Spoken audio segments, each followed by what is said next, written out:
Bertemu kembali menaiki bot atau perahu selama 1 jam setengah atau berjalan kaki di sepanjang pesisiran pantai selama 9 jam. Itu sahaja pilihan yang ada buat penduduk di Teluk Melano sebelum ini sekiranya perlu mendapatkan barang keperluan atau untuk mendapatkan rawatan di klinik kesihatan mereka. Dan meskipun masing-masing mempunyai pengalaman pahit akibat keadaan tersebut, kini dengan adanya lebuh raya Pan Borneo, penduduk di kawasan selatan Sarawak itu mampu menarik nafas lega. Okey, sebelum adanya jalan raya, memang pengangkutannya adalah jalan laut menggunakan perahu. Dan memang kalau karam tu memang dah lumrahlah kehidupan. Dan berdasarkan pengalaman saya secara peribadi dah 3 kali karam, tapi umur masih panjang, alhamdulillah masih bertahan setakat ni. Pemuda berusia 32 tahun ini pastinya tidak akan dapat melupakan pengalaman pahit ketika perahu yang dinaikinya karam di Laut Cina Selatan tatkala dalam perjalanan menuju Pekan Sematan dari perkampungannya di Teluk Melano lebih 10 tahun lalu.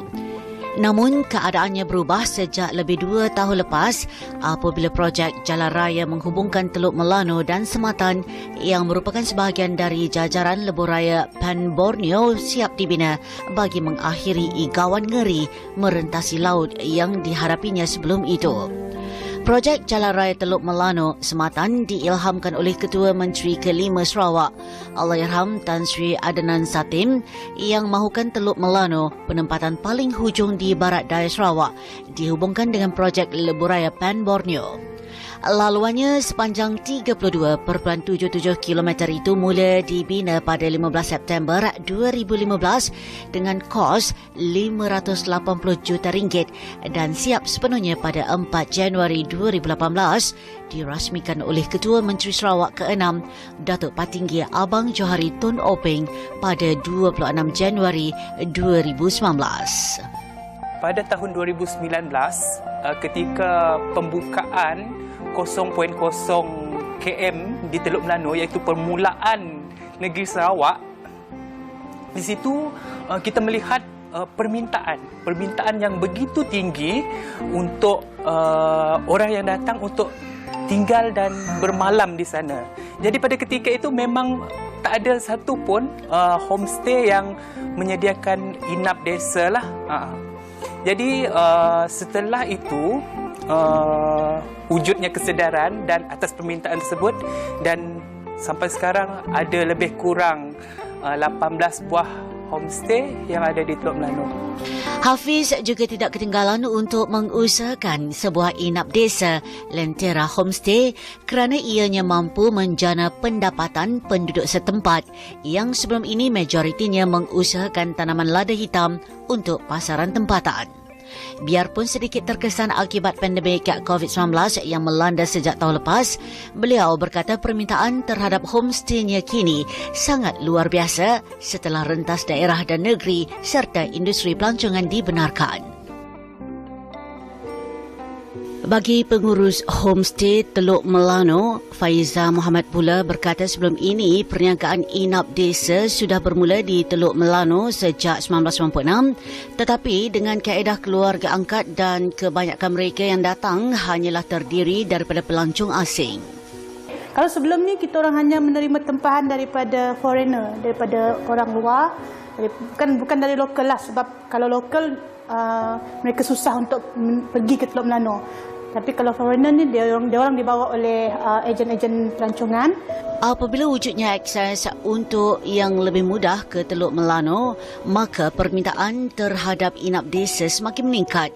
Kini sebanyak 14 inap desa sedang aktif dengan perniagaan mereka daripada keseluruhan 28 inap desa yang berdaftar di bawah Kementerian Pelancongan Seni dan Budaya.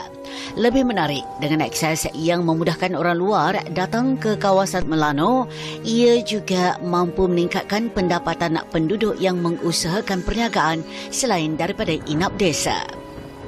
Memang meningkatlah, memang menjana pendapatan kepada pengusaha homestay ni. Selain daripada itu, kita juga memperkenalkan produk lokal, produk lokal kita. peniaga-peniaga IKS, penjaja-penjaja pun dapat menambahkan pendapatan lah, selain daripada kita memperbanyakkan homestay yang ada tu lah. Selain daripada tarikan inap desa, seorang lagi usahawan muda, Muhammad Al-Luis Hamri, turut sama memanfaatkan pembangunan jalan raya yang menghubungkan Teluk Melano dan Sematan ini untuk memulakan tarikan baru pelancongan di kawasan itu.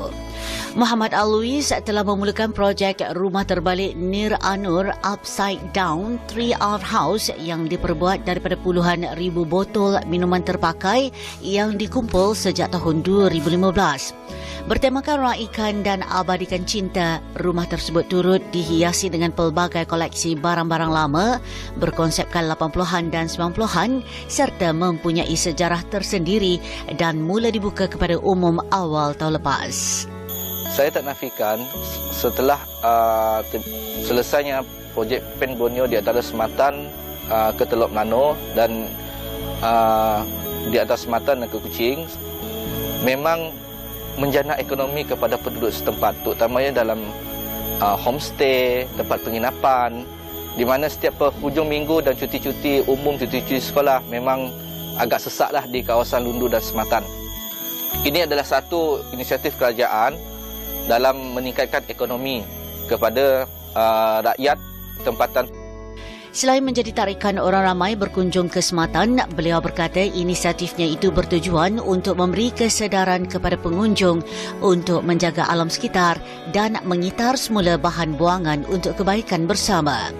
Usahanya tidak terhenti di situ sahaja apabila beliau turut mengusahakan penternakan lebah kelulut di bawah jenama Nir Anur yang turut dipasarkannya di peringkat tempatan dan luar negeri menerusi kemudahan pemasaran dalam talian. Inisiatif yang dibuat oleh usahawan-usahawan muda seperti Hafiz, Faiza dan Muhammad Al-Luis ini menjadi bukti kesan domino hasil dari kejayaan pelaksanaan projek Jalan Raya Teluk Melano Sematan dalam mengubah taraf hidup rakyat di penghujung negeri Sarawak ini.